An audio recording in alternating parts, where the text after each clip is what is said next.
Before we step back in time tonight, I invite you to make yourself comfortable.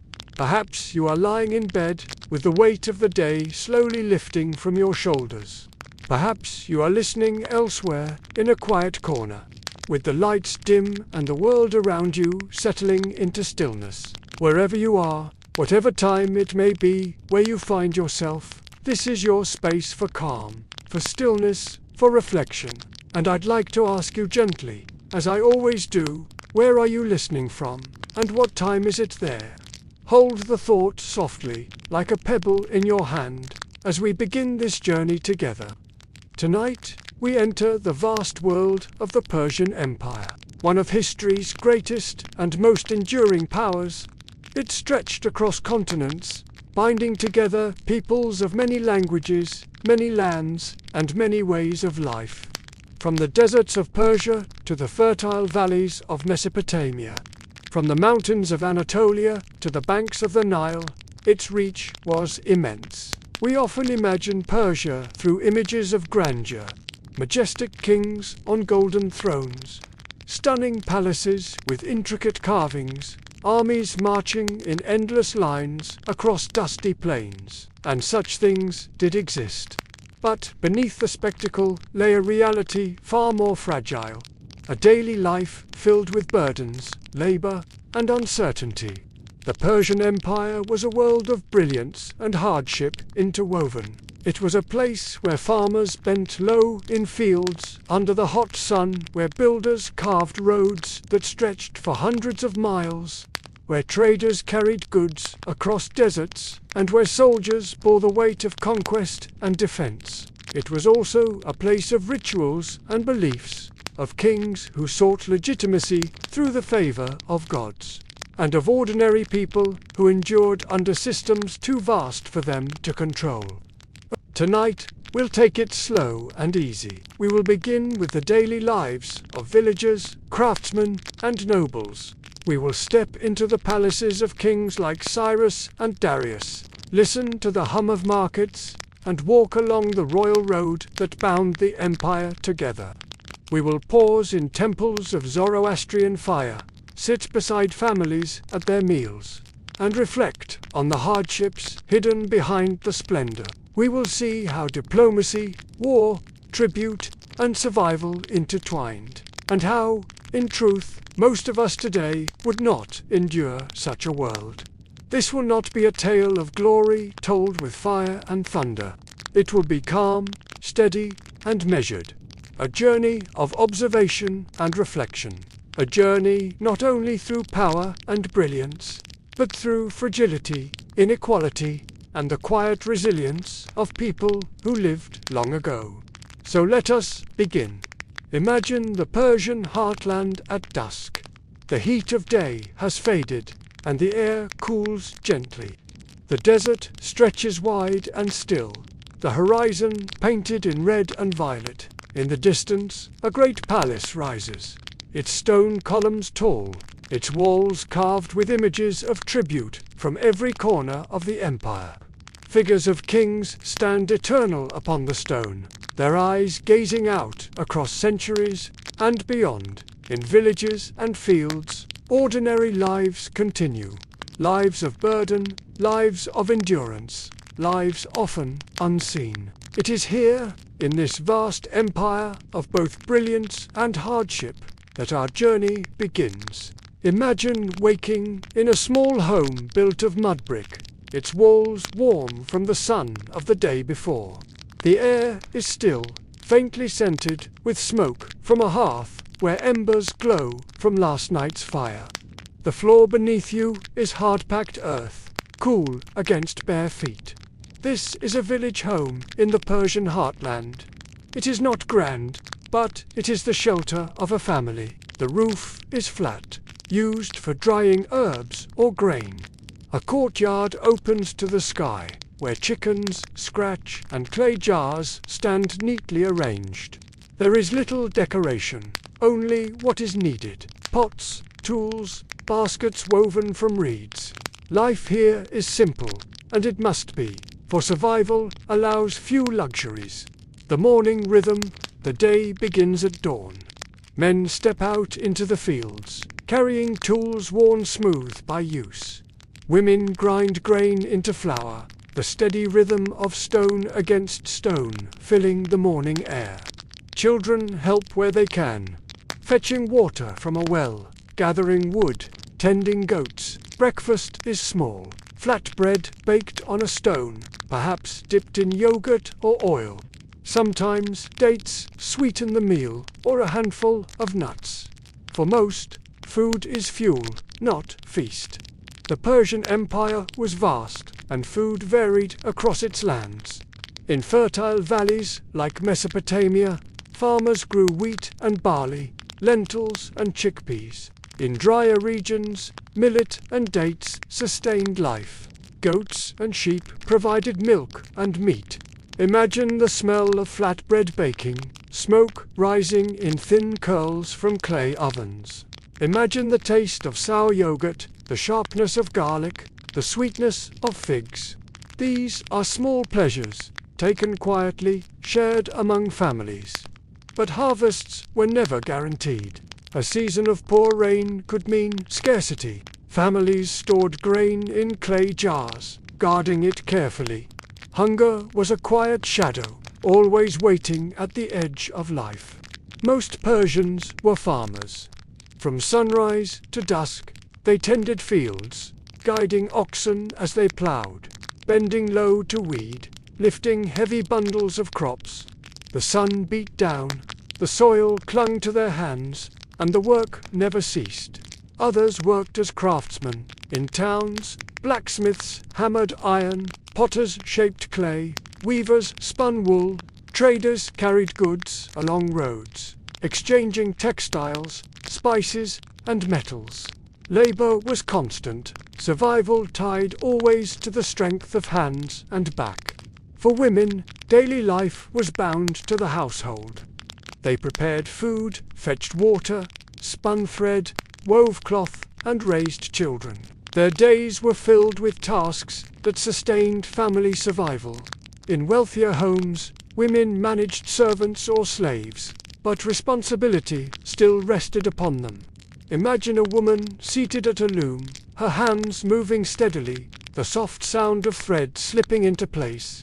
Around her, children play with clay toys, their laughter mingling with the rhythm of her work. In larger cities like Persepolis, life carried a different rhythm. Markets buzzed with activity. Merchants displayed baskets of fruit, amphorae of oil, jars of honey. The air was filled with the cries of traders, the bleating of animals, the scent of spices carried from distant lands. Imagine walking through such a market. The sun is hot, the crowd thick. You pass stalls piled with dates and figs, others with bolts of cloth dyed in bright colors, others with gleaming metal tools. Voices speak in many languages, for Persia was an empire of many peoples, and its markets reflected that diversity. But daily life was not only shaped by work and food, it was also shaped by the demands of the empire. Tribute was required. Grain, goods, or coin sent to the king's storehouses. Farmers surrendered part of their harvest, craftsmen part of their earnings. For them, survival meant not only feeding their families, but also supporting the vast machinery of empire. Imagine a family watching as tax collectors arrive. They measure grain, count jars of oil, weigh baskets of dates. What remains is less than what was hoped for, but enough, one hopes, to last through the season. Now picture the Persian countryside at dusk. The fields lie quiet, their stalks golden in the fading light. Smoke drifts from village hearths. Animals settle for the night.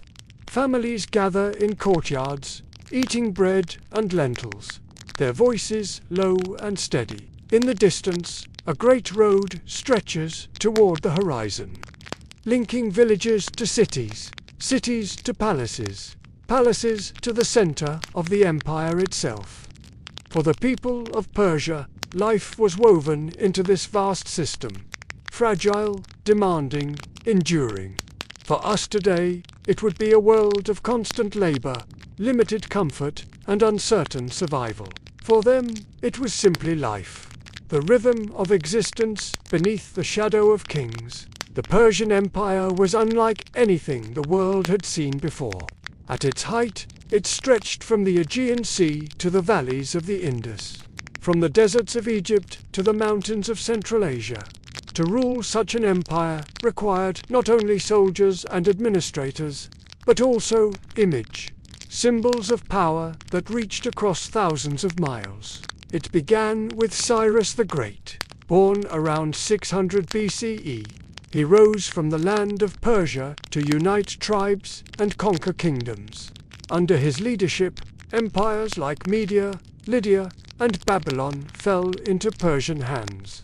Cyrus was remembered not only as a conqueror, but also as a ruler who allowed subject peoples to keep their customs and gods. In Babylon, he entered not as a destroyer, but as a liberator, restoring temples and honoring local traditions.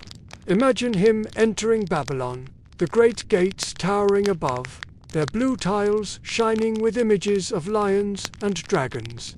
Crowds gather, expecting harshness. Instead, he proclaims respect for their gods, earning their loyalty not only through force, but through tolerance. This image of Cyrus endured. He became not only king, but king of kings, a title that symbolized his authority over rulers who remained beneath him. His successor, Darius I, expanded and organized the empire even further. Under him, the Persian world reached its greatest extent, and its systems of rule were carefully structured. Darius built Persepolis, a ceremonial capital unlike any other. Imagine approaching its grand staircase, each step carved with images of tribute bearers from across the empire.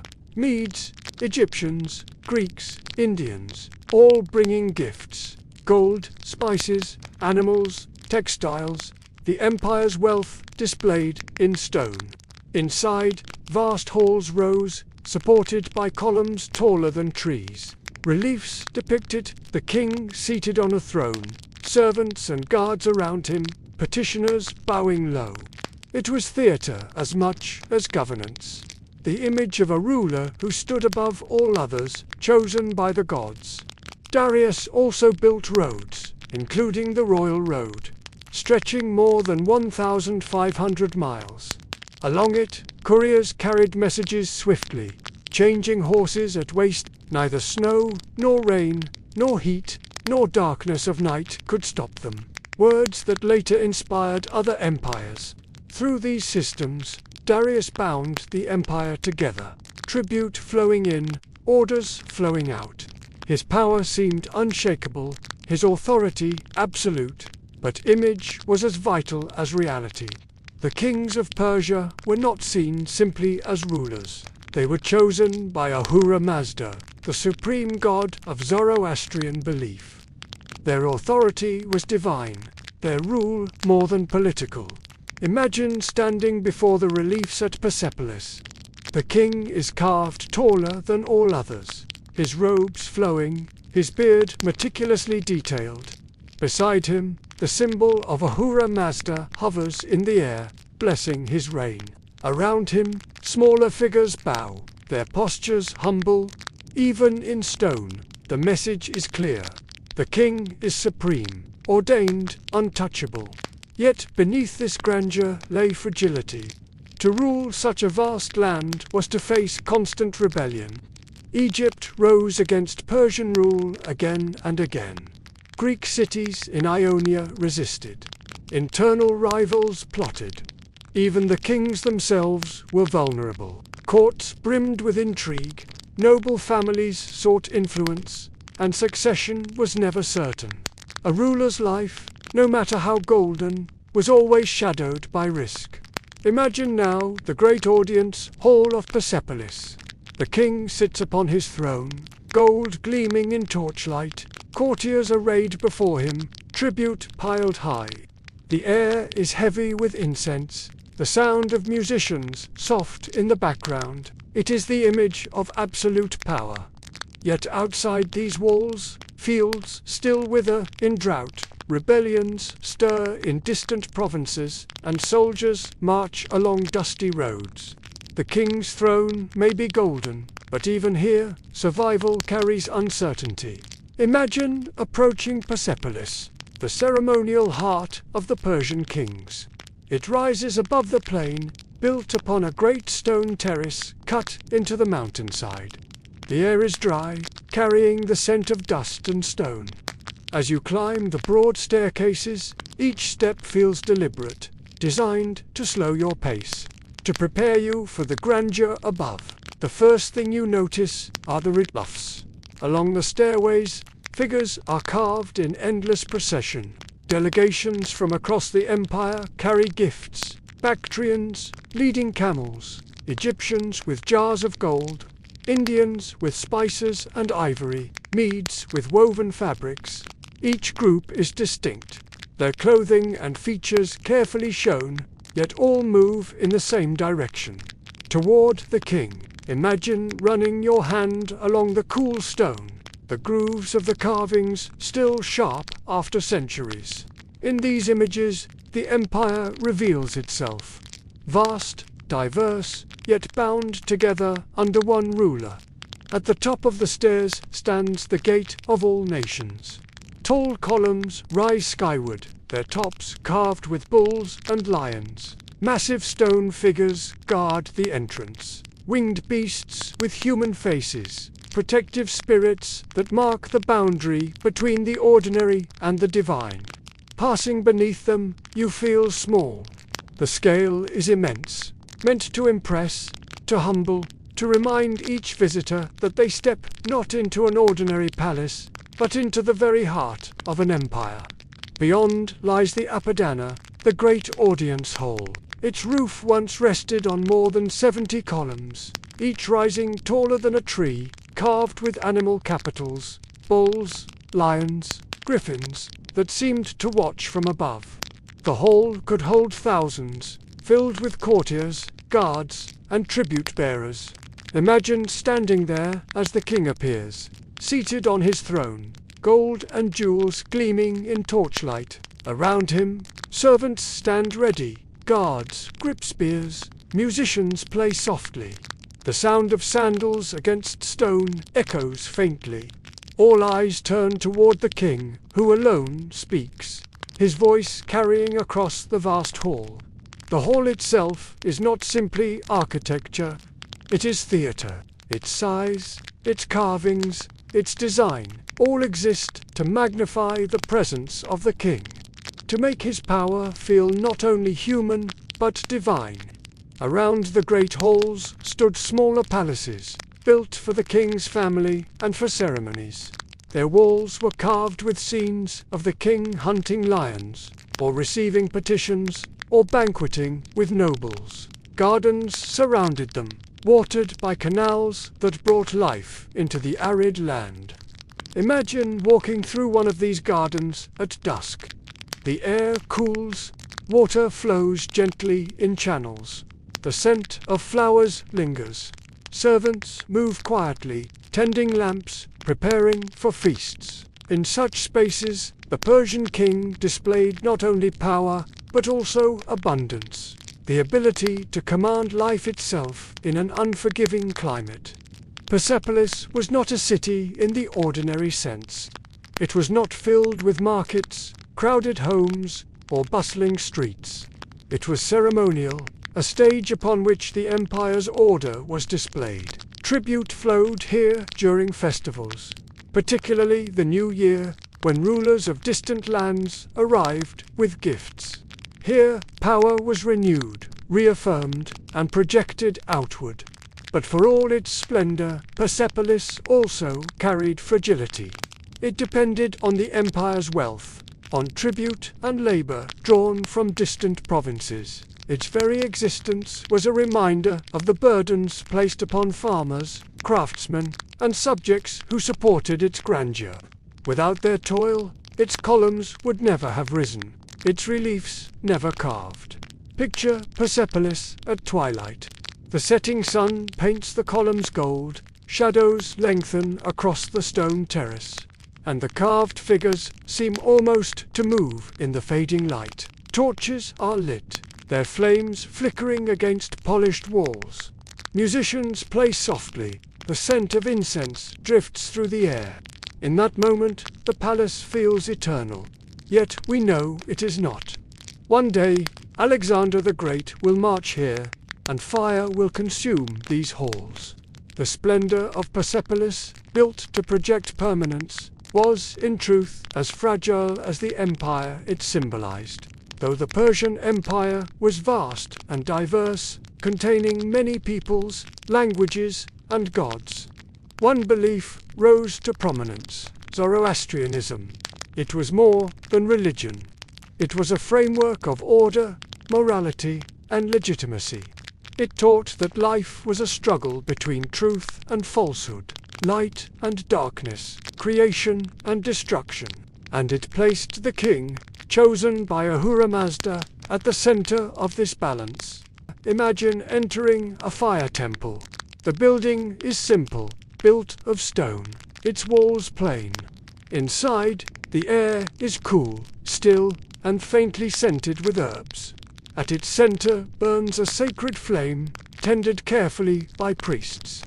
The fire is steady, its light golden, its warmth constant. To the Zoroastrians, this flame was more than physical. It was purity, truth, the visible presence of Ahura Mazda, the supreme god. Worshippers stood silently before it, hands raised in prayer, offering devotion not through statues, but through reverence for fire and light. The priests, clad in white robes, tended the flame tirelessly. Ashes were removed with care, fuel added with ritual precision. To let the flame die would be unthinkable. It was the heart of worship, a reflection of the eternal. At the core of belief was Ahura Mazda, Lord of Wisdom, creator of the world. Opposed to him was Angra Minyu, the spirit of chaos and destruction.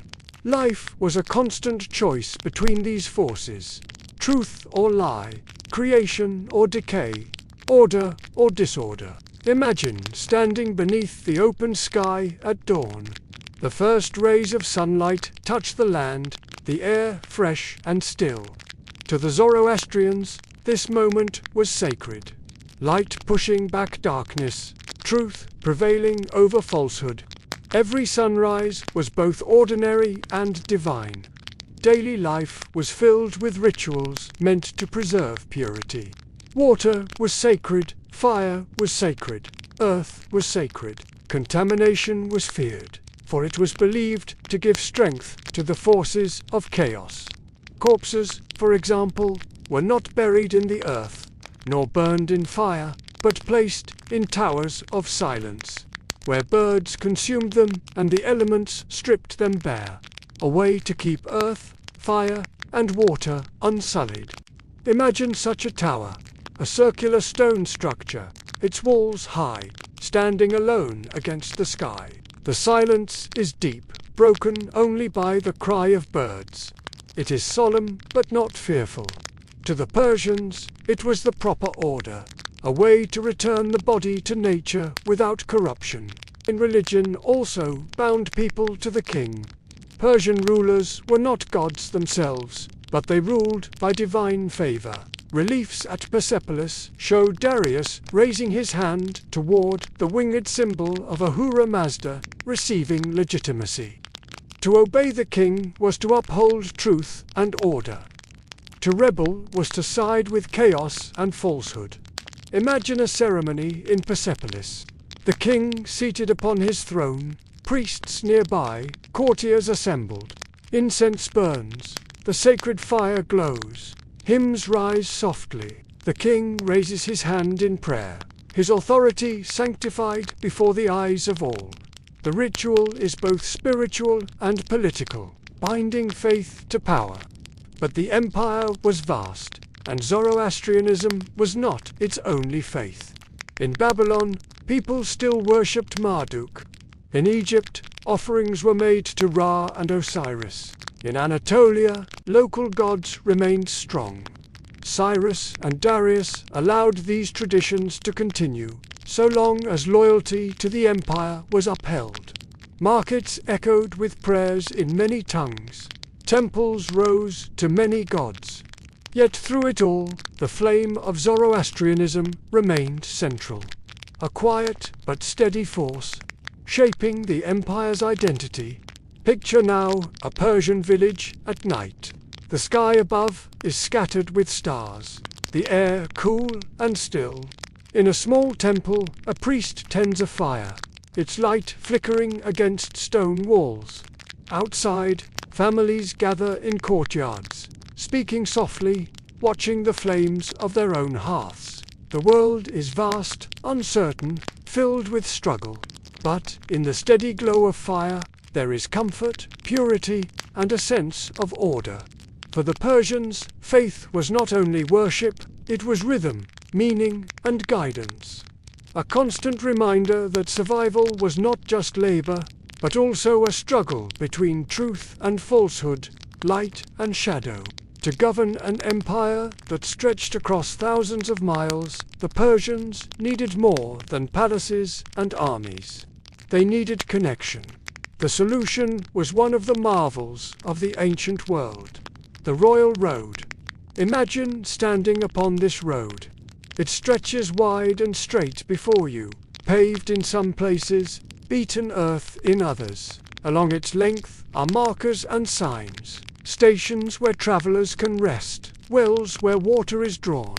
It runs from the city of Sardis in Anatolia to Susa in Persia, a distance of nearly 1,500 miles. The road cuts across mountains, rivers, and plains. Caravans of traders move slowly along it, their camels loaded with goods, textiles, spices, metals, jars of wine. Soldiers march in columns, their shields and spears glinting in the sun. Envoys ride swiftly, carrying messages sealed with royal authority. The dust rises with every step, the sound of hooves and sandals echoing along its length. Most famous of all were the couriers, the king's messengers. Mounted on swift horses, they could cover vast distances in remarkable time. At each station, they changed horses, never stopping long, riding day and night. The Greek historian Herodotus wrote of them, "Neither snow, nor rain, nor heat, nor darkness of night prevents these couriers from completing their appointed course with all speed." Words so enduring that they echo still in modern times. Imagine a rider galloping through the night. The stars gleam above, the air cool against his face. Ahead, the lights of a way station glow faintly. He dismounts, hands the message to another courier, who mounts a fresh horse and rides on. The message continues without pause. The empire's pulse carried on in leather pouches. Along the road stood stations every 15 or so miles. Here, fresh horses waited, food and water were provided, and weary travelers could find shelter. Guards kept watch, ensuring the road's safety. In these stations, worlds met. Merchants from Egypt, soldiers from Persia, envoys from Greece, all might share a meal beneath the same roof. Speaking in many languages, their lives bound together by the road. Through this system, messages could travel from Sardis to Susa in about a week, a journey that otherwise might take months. Orders from the king reached distant satraps quickly. Tribute and taxes flowed efficiently. Rebellions were reported, armies dispatched, trade encouraged. Without the royal road, the empire might have splintered. With it, Persia held together. It was not just a road, but the lifeline of the empire. For those who lived near it, the road was both blessing and burden. It brought trade, wealth, and connection. But it also brought armies marching, tax collectors arriving, demands from distant rulers. Imagine a farmer whose village lies along the road. He sees merchants pass daily, their goods rich and strange. He hears languages he does not understand. He also sees soldiers demanding supplies, couriers rushing by without pause, officials collecting tribute. The road brings the world, but it also brings its weight. Picture now the royal road at dusk. The horizon glows faintly, the sky deepening to violet. A caravan of camels plods slowly forward, their bells jingling softly. A rider gallops past, dust rising in his wake, his silhouette fading into distance. Villagers along the road grow quiet. Fires lit, the stars emerging overhead.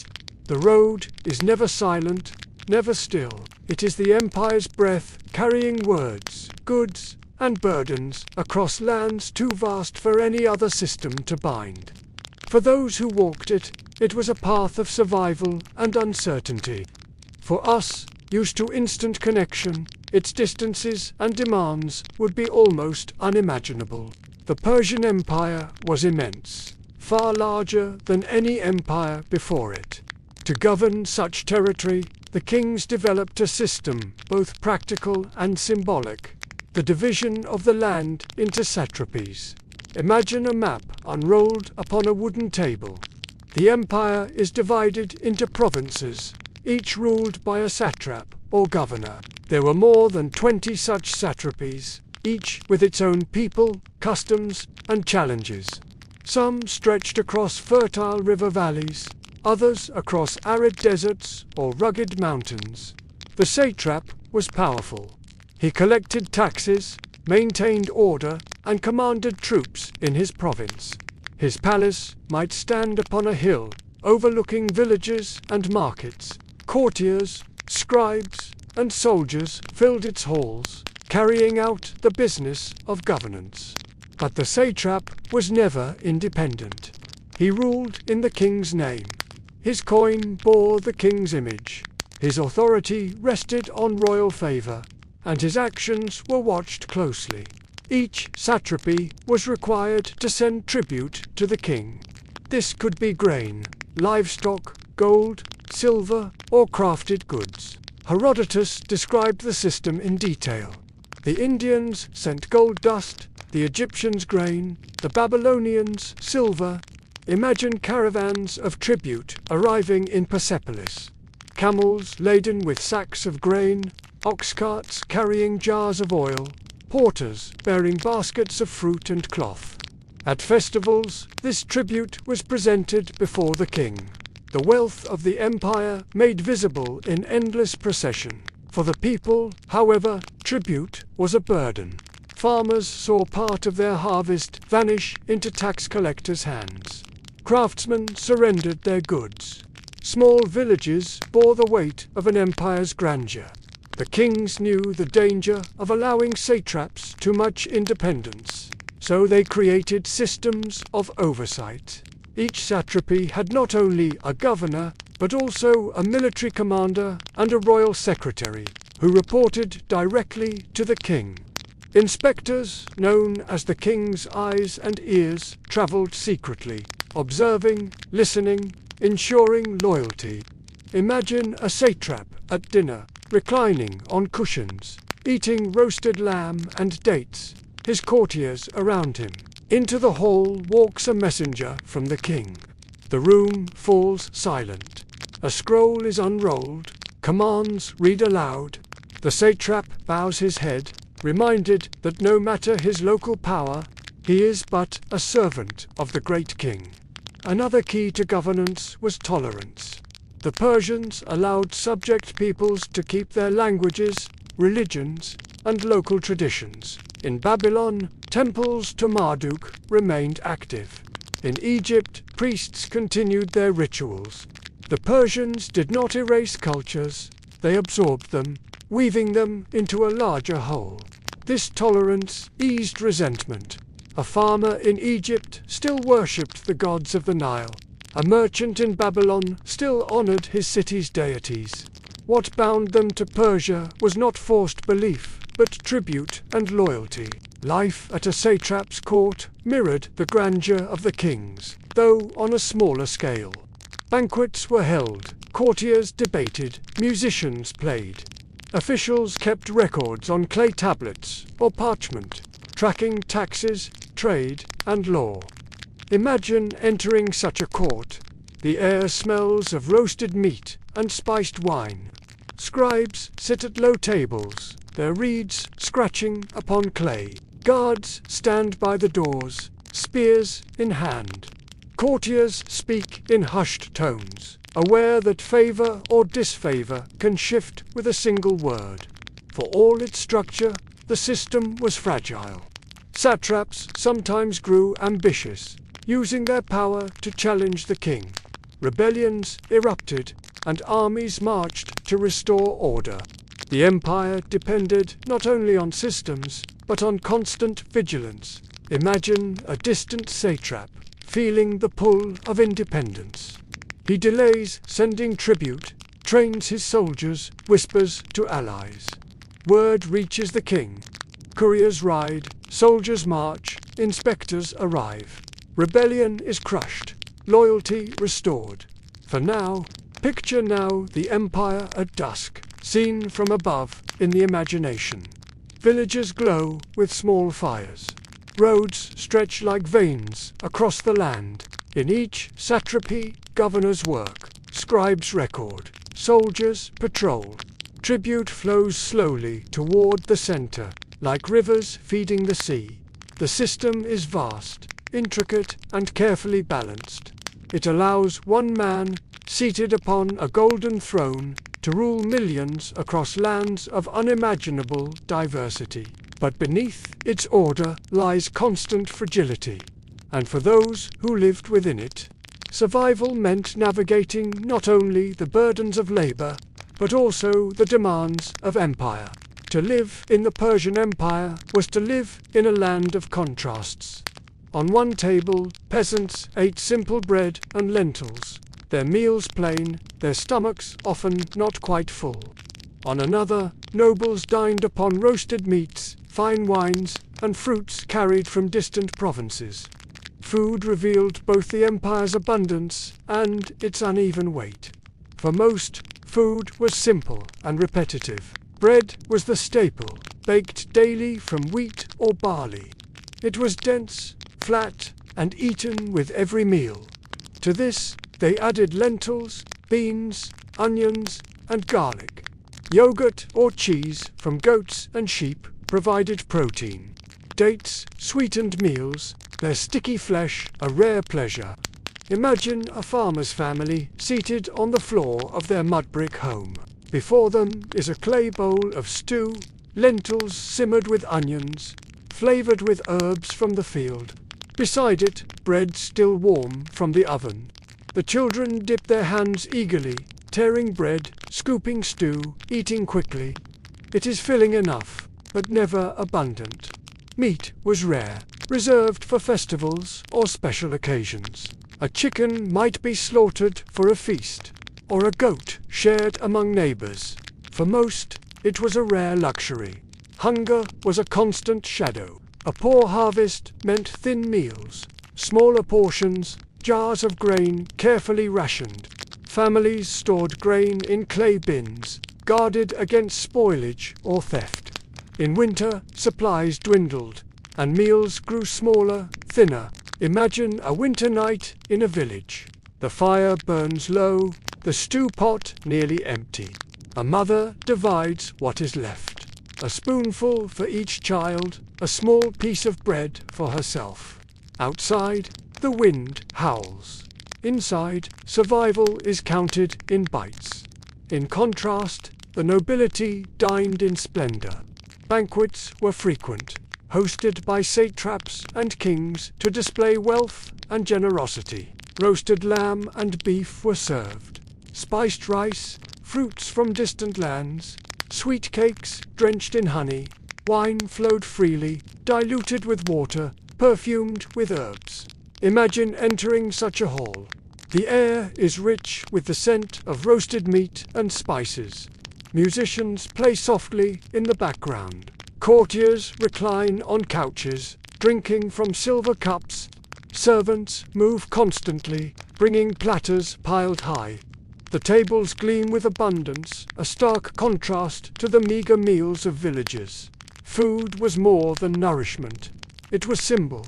For nobles, abundance demonstrated power. To feed many was to display wealth. For peasants, thin meals were reminders of burden, of survival's fragility. Even tribute often came in the form of food. Grain, livestock, and honey flowed to the king's storehouses. These supplies fed soldiers, fueled palaces, and sustained festivals. Yet each jar of grain carried a story of labor, a farmer bending low in the sun, a family giving up part of their harvest. Wine was central in noble feasts, but it carried ritual as well.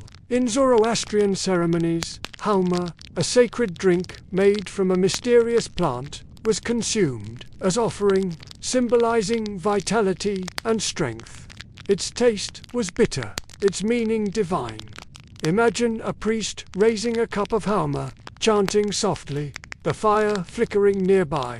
Around him, worshippers stand in silence, the drink connecting them to creation, to the divine order. Thus, food in the Persian Empire told a quiet story of inequality.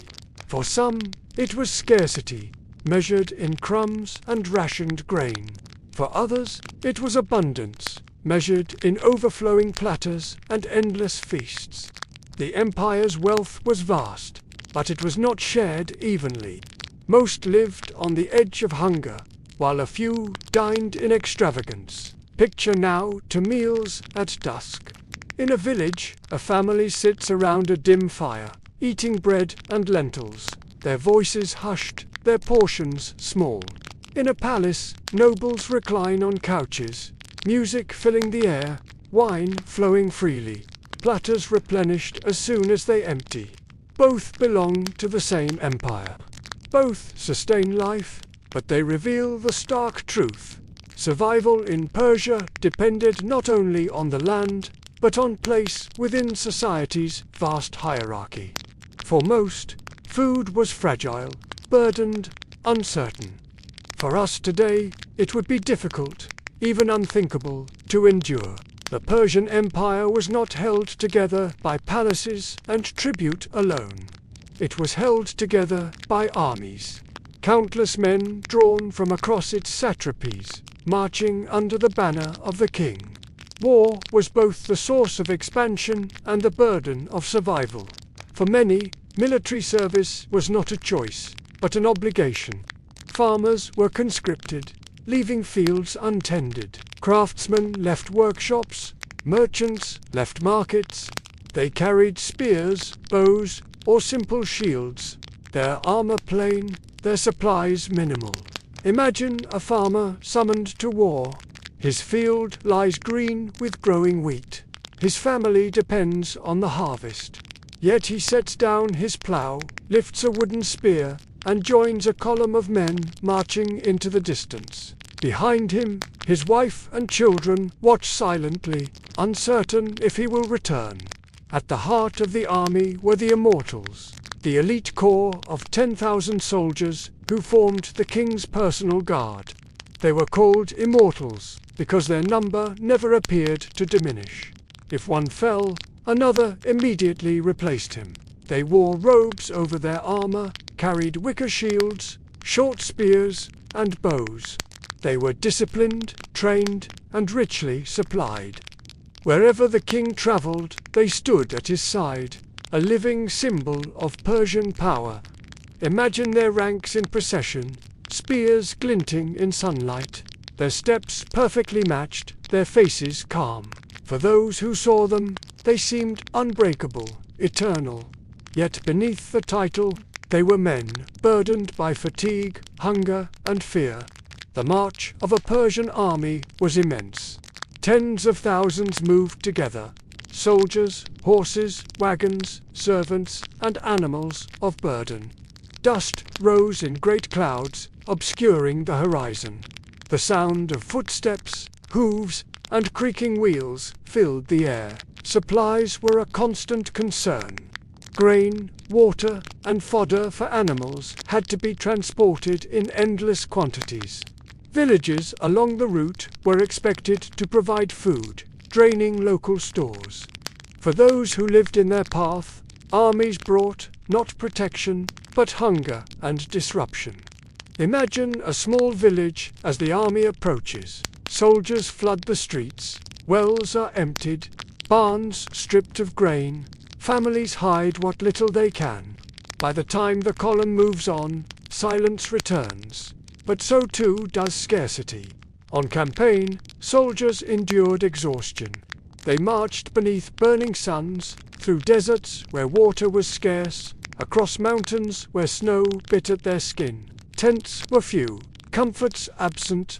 At night they lay on the ground, cloaks wrapped tightly, fires burning low. Disease often struck before battle did. Camps crowded with men bred sickness that spread swiftly. Fevers, coughs, and infections claimed lives quietly, without the noise of combat. And when battles came, the scene was grim. Lines of soldiers clashed, arrows filled the air, dust rose in choking clouds. Victory brought survival for some, but at a heavy cost. Defeat brought devastation. When the king marched, the army became even grander. Golden chariots, musicians, and servants accompanied him. His tent was vast, a palace of fabric guarded by immortals. Yet even for him, war was uncertain. Kings faced rebellion, ambush, and defeat. Imagine Xerxes crossing the Hellespont, his armies stretching as far as the eye could see. The sea itself bridged with boats, drums beating, banners flying. Yet, despite this grandeur, defeat awaited him in Greece, his vast power unable to secure victory. Behind every soldier was a family left in uncertainty. Fields untended, shops closed, households without their protectors. For women and children, war meant added labor, heavier burdens, and constant fear of loss. Imagine a woman standing in her courtyard, weaving at her loom. Beside her, children play quietly. She glances often toward the road, waiting for news. Weeks pass, then months. A courier may bring word, or silence may stretch into years. Picture now a Persian army camp at night. Fires glow faintly across a wide plain. Soldiers lie on the ground, their weapons beside them, their breaths steady with exhaustion. Horses stamp in the dark, servants move quietly, guards keep watch at the edges. Above, the stars gleam cold and clear. War was constant, exhausting, and uncertain. For rulers, it brought empire. For soldiers and families, it brought burden. For us today, used to peace and security, such endless demands would feel unbearable. For them, it was simply survival. The rhythm of empire's shadow, history often speaks of kings, generals, and battles. But most of the Persian world was shaped by quieter hands. The work of women and families, whose labor sustained both households and empire. Their burdens rarely appear in stone reliefs or royal inscriptions, yet without them, daily life could not have endured. For most women, life unfolded in villages. Their days began before dawn with tasks that never ended. They ground grain, kneaded dough, baked bread in clay ovens. They fetched water from wells, sometimes walking long distances with jars balanced carefully. They tended children, spun wool, and wove cloth. Imagine a woman seated in her courtyard at midday, her loom before her, threads stretched taut. Her hands move steadily, weaving patterns into fabric. The air smells faintly of smoke from the hearth, and goats bleat softly nearby. Around her, children play with clay toys, their laughter a gentle background to her labor. This work was constant, repetitive, and essential. It gave structure to family life, yet rarely received recognition beyond the household walls. In noble households, women lived differently, though their influence could be great. Queens and royal wives had roles in court, managing estates, and sometimes directing political affairs. In Persepolis, records carved in stone show women managing workers, distributing rations, and overseeing supplies, proof that their hands touched the machinery of empire. Imagine a noble woman in Persepolis, seated in a shaded room, scrolls before her, scribes waiting. She speaks calmly, issuing instructions for the management of lands and workers. Outside, gardens bloom, fountains trickle, servants move quietly. Her world is one of authority, yet still bound by expectations of obedience to king and empire. For families, survival was fragile. Children were both joy and necessity, their small hands helping with work from an early age. They herded animals, fetched wood, learned trades, yet disease and scarcity threatened constantly. Many children did not survive to adulthood. Imagine a family gathered at dusk. A father returns from the fields, tired, his hands rough. A mother stirs a pot of lentils, her children seated nearby, watching the fire. Their meal is small, but their voices are warm. The family shares stories, laughter, and quiet, a fragile but real comfort against the uncertainty of tomorrow. The burdens carried by women were invisible to kings and satraps. While armies marched and tribute flowed, women ensured the survival of households. They managed scarcity, stretched food through lean months, comforted children, and maintained order when husbands were absent at war. Imagine a woman standing at her doorway, looking out at a road. Her husband has marched with the army. She tends the fields now, teaches her children, carries the load of two. Her voice is steady, her hands strong, yet her heart is heavy with uncertainty. Women also played roles in rituals and faith. They lit hearth fires, tended small household shrines, and participated in community festivals. Religion was not only in grand temples, it was in the daily acts of keeping fire alive, of offering bread, of teaching children prayers. Picture now the Persian countryside at twilight. In small courtyards, women sit at looms, their hands weaving as children laugh nearby. In noble gardens, queens walk among fountains, speaking with attendants. In villages, mothers gather their children, preparing simple meals, whispering stories to ease them into sleep. Their work is quiet, invisible to inscriptions and stone carvings. But it is their strength that sustains the rhythm of life. For them, survival was constant, and for us, used to freedoms and comforts, their burdens would be nearly impossible to bear.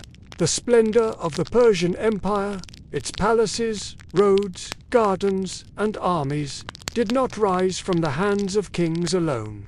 It was built by countless laborers, many of them slaves, whose work was relentless, whose lives were shaped not by choice, but by necessity and command. Slavery in Persia took many forms. Some were prisoners of war, captured in conquest and carried far from their homes. Others were born into bondage. Some were debt slaves, bound to serve until a debt was repaid, though often it was never cleared.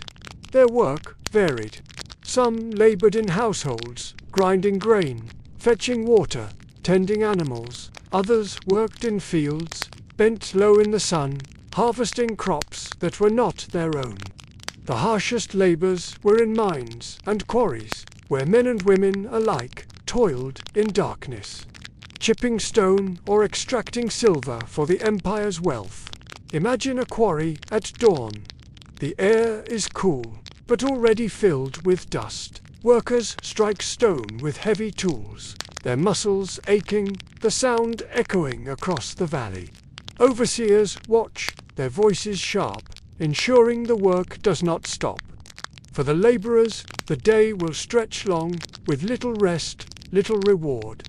Even those not enslaved were often called to forced labor for imperial projects. The building of Persepolis with its vast halls and terraces, required thousands of hands. Workers cut massive stones from cliffs, hauled them across distances, and fitted them into place. Carvers chiseled reliefs for months and years, shaping the figures of kings, courtiers, and tribute-bearers. Imagine the scaffolding rising high against a half-built wall. Men climb with ropes and pulleys, sweat glistening on their backs as they hoist heavy blocks into place. The sun beats down. The work is dangerous, yet the task continues. For the king's palace must rise, no matter the cost. The mines were the harshest labor of all. Persia's wealth in silver and gold flowed from the earth, but at a terrible cost. Workers descended into narrow tunnels, air thick with dust, light scarce, the danger constant. Imagine the silence underground, broken only by the sound of picks against stone. The air is stifling, the walls pressing close. A torch flickers, casting faint light. The hours stretch endlessly, the body aches, the lungs strain. For those who worked here, life was shortened, consumed by labor, unseen by the world above. In noble households, slaves performed domestic tasks. They ground flour, carried water, tended gardens, and cared for children. Their presence was constant, their labor essential, yet their lives belonged to others. Imagine a young servant carrying jars of wine into a banquet hall.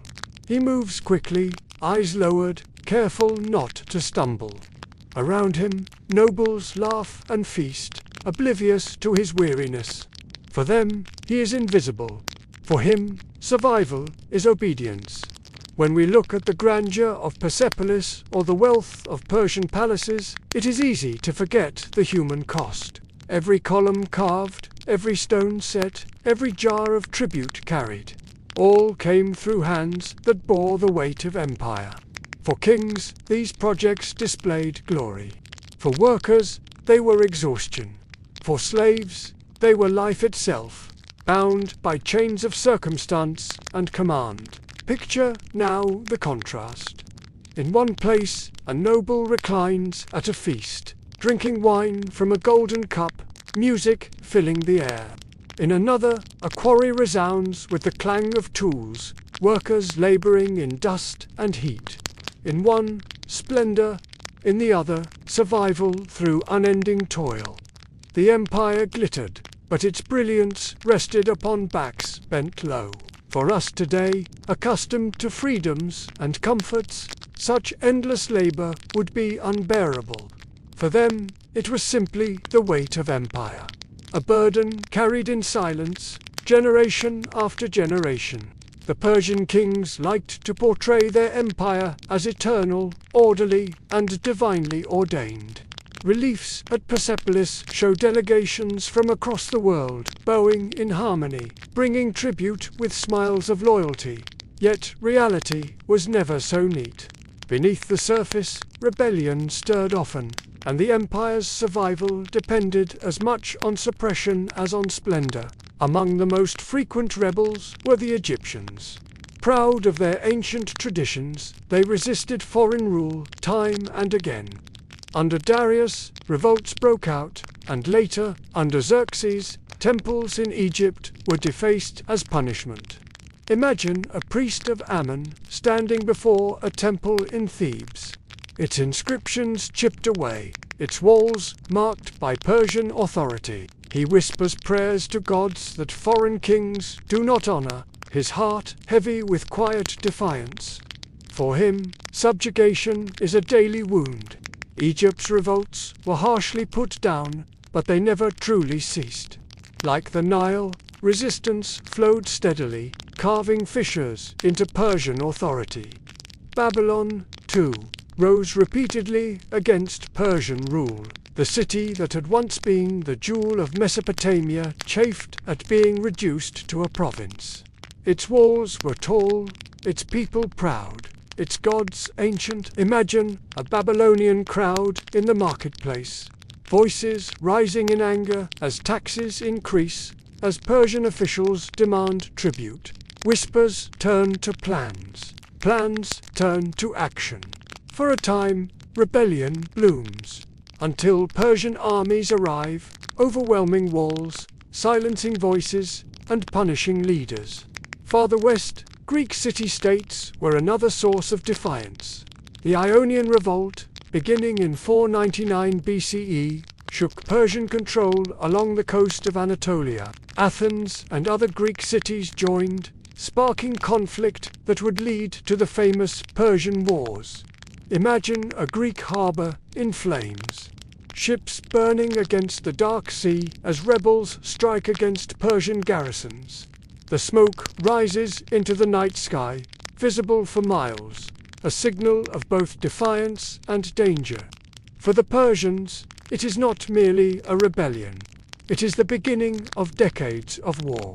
Rebellions were met with swift, often brutal, responses. Armies marched, leaders were executed, walls torn down, populations resettled, order was restored, but always at cost. Each rebellion drained resources, stretched armies thin, and left scars of resentment.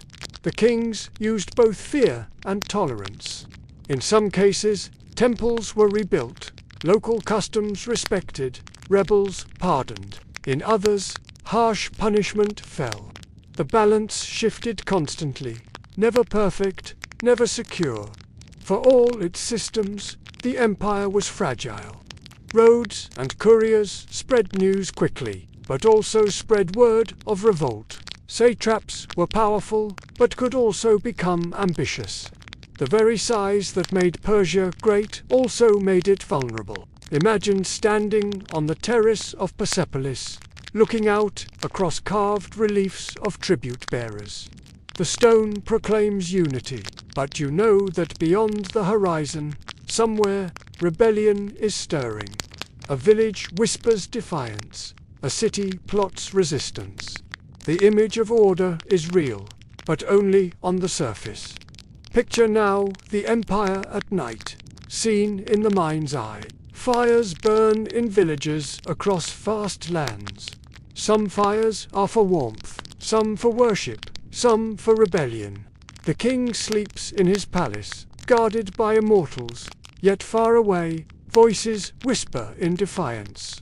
Persia was vast, powerful, and dazzling, yet beneath its weight lay constant unrest. A reminder that no rule, however divine it claimed to be, was ever beyond the reach of human resistance. In the Persian Empire, survival was not threatened only by war or tribute. It was threatened by something smaller, quieter, yet far more common. Illness, a fever, a cough, an infected wound. All things we today treat with ease could end lives suddenly in ancient Persia. The body was fragile, and medicine, though practiced with care, had little power against the weight of disease. Healing and ritual medicine in Persia blended practical remedies with spiritual belief. Physicians knew herbs and treatments. Garlic for infections, pomegranate for digestion, opium for pain, honey to soothe wounds. Yet alongside these, they invoked the divine, believing that disease was not only physical, but also the work of evil forces, of demons spreading corruption. Imagine a healer in a small village. He prepares a poultice of herbs, crushing them with a stone, the scent sharp in the air. Beside him, a priest chants prayers, calling upon Ahura Mazda to protect the patient. The remedy is applied, the words spoken, body and spirit treated together. In Zoroastrian belief, purity was central. Disease was seen as corruption, a weakness exploited by Angra Mainyu, the spirit of destruction. To preserve health, one must live cleanly, keeping water, fire, and earth pure. Corpses, for this reason, were feared. They were seen as polluted, dangerous, spreading corruption. Hence the towers of silence, where bodies were left to the elements, preventing the contamination of sacred elements. Imagine such a tower at dawn. A body lies within its walls, the air still, the sky pale with morning light. Birds circle overhead, the world silent, the ritual both somber and protective. Illness struck armies as often as enemies did. Soldiers, marching for weeks, fell to fevers, stomach sickness, or infections. In crowded camps, disease spread quickly, weakening men before battle even began. Cities, too, carried danger. Markets bustled, water was drawn from shared wells, and waste disposal was poor. A sickness in one household could soon spread across a neighborhood. Imagine a city street in Susa. The air is warm, filled with the scent of spices and animals. A child coughs in a doorway, her family worried. Days later, neighbors cough too. The sickness spreads quietly, unseen, until many are afflicted. For women, childbirth was one of the greatest risks. Without modern medicine, complications were frequent. Mortality high, midwives guided the process, using herbs, oils, and prayers. Yet many mothers and many children did not survive.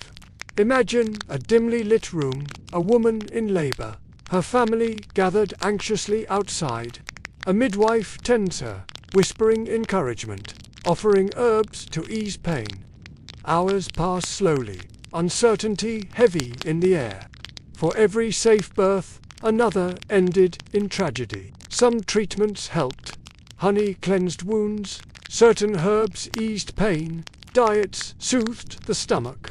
But many remedies were ineffective or harmful. Knowledge was limited, and survival often depended less on medicine than on chance and the strength of the body. Picture now the Persian countryside at dusk. A family sits in their courtyard, a child unwell, lying on a mat. A healer has come, offering herbs, whispering prayers. The family waits, their faces solemn, knowing that survival is uncertain. This was the fragility of life in the Persian Empire. Disease struck silently, medicine struggled to keep pace, and the body was always vulnerable. For us, with our abundance of remedies, their world would be almost unimaginable. For them, it was the rhythm of life. Fragile, constant, inescapable, even in a world of burdens, of tribute, labor, and survival. There were times when the rhythm shifted, when fields lay quiet, markets overflowed, and voices rose not in complaint, but in celebration. For the Persians, festivals were more than leisure. They were sacred, symbolic, and woven deeply into the fabric of survival. Foremost among these was Nowruz, the New Year festival celebrated at the spring equinox. It marked the renewal of life, the balance of day and night, the turning of darkness into light. Imagine a Persian village at dawn on the day of Nowruz. The air is cool, the fields green with new growth. Families gather, dressed in their finest clothes. Fires are lit in courtyards, their flames rising into the morning sky. Children laugh, women prepare special dishes, men greet one another with blessings. At Persepolis, the festival took on imperial grandeur. Delegations from across the empire arrived, bringing tribute. The king presided in the great halls, seated upon his throne, receiving gifts that symbolized the empire's unity. Yet beneath the formality, the meaning was clear. Renewal, balance, and the hope of prosperity. Fire, sacred to Zoroastrian belief, was central in many rituals. Fire festivals marked transitions, driving away darkness, welcoming purity. People leaped over small fires, symbolizing the burning away of sickness and misfortune. Imagine the glow of flames across a plain at night. Families gather in circles, laughter and music carrying on the air. Sparks rise into the sky, the stars gleam above, the fire's warmth steady. For a moment, burdens are forgotten, replaced by joy and ritual. The cycles of farming also shaped festivals. At harvest, when crops were gathered, families and villagers shared meals, gave thanks, and prayed for future fertility. These celebrations were both joyous and practical, ensuring community bonds remained strong. Imagine sheaves of wheat stacked high, families sitting together, bowls of grain and fruit set before them.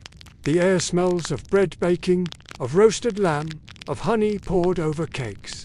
Music plays on reed pipes, drums beat steadily, children dance in the dust. Survival has been secured for another season, and so joy is allowed.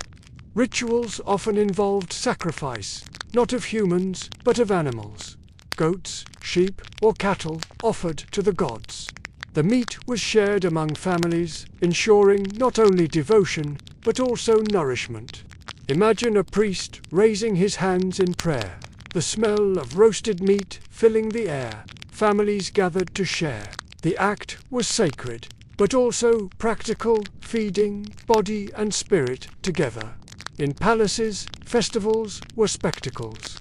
Nobles feasted in grand halls, dancers and musicians entertained. Banquets overflowed with wine and roasted meats. Delegations from distant lands displayed their loyalty with gifts. For nobles, these moments were both leisure and theatre, reinforcing hierarchy and power. Imagine the Apadana of Persepolis filled with music. Courtiers recline on couches, golden cups in hand. Servants move quickly with trays of food. The king raises his cup, priests chant, musicians play. Outside, torches burn across the terrace, the night alive with splendor. For ordinary people, festivals were more than ritual. They were relief, a pause in unending labor, a chance to gather, to laugh, to dance. In a world where hunger and sickness loomed constantly, festivals provided joy, however brief. Picture now a Persian night during Nowruz fires glow across villages and palaces alike. Children laugh, elders tell stories, families share meals. The air is alive with warmth, with hope, with music. For this moment, survival feels secure. Burdens lighter, life renewed. Festivals were fragile, like everything in Persia. They could not erase hunger, disease, or tributes, but they gave rhythm to existence, shaping time, offering meaning, and reminding all kings and peasants alike that joy was still possible even in a world of burdens. The Persian Empire did not last forever. Its kings rose and fell, its palaces burned, its lands conquered by Alexander of Macedon. Yet its memory, its systems, and its vision of rule did not vanish. They echo still, in quiet ways, across history. The ruins of Persepolis remain, standing silent upon the plain. Its columns still rise against the sky, its reliefs still show tribute bearers from distant lands. The palace walls are broken, their roofs long gone, but the carvings whisper of a world once grand. Imagine walking there today.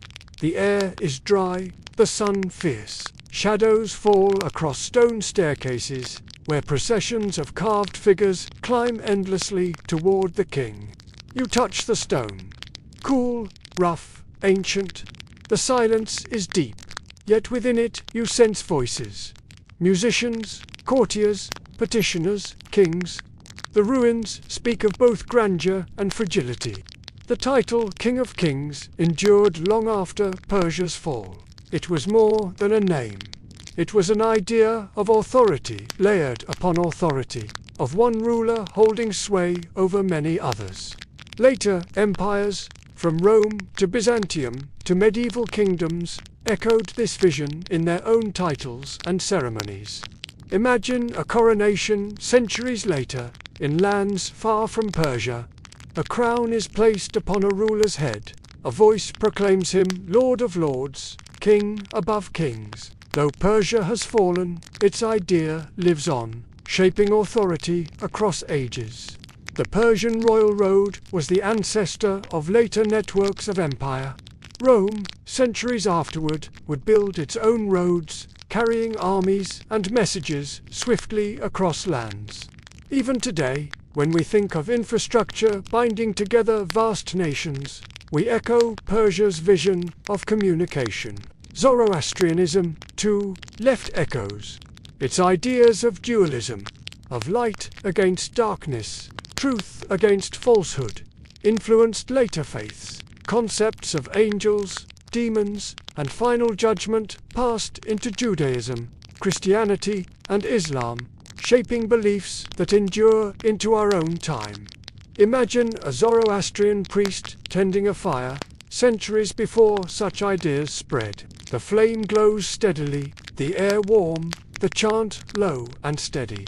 From this flame, a spark passes into future generations, shaping worlds yet unborn. When Alexander the Great conquered Persia, he both destroyed and absorbed it. He burned Persepolis, yet adopted Persian dress and customs. His successors, the Seleucids, continued Persian traditions of rule. Even conquerors could not erase its influence. Yet much has been forgotten. The voices of ordinary Persians, farmers, women, slaves, are lost to silence. What we know comes from inscriptions of kings and the writings of foreigners, especially Greeks, who often portrayed Persians as decadent or cruel. The truth is more complex, hidden between ruins and fragments.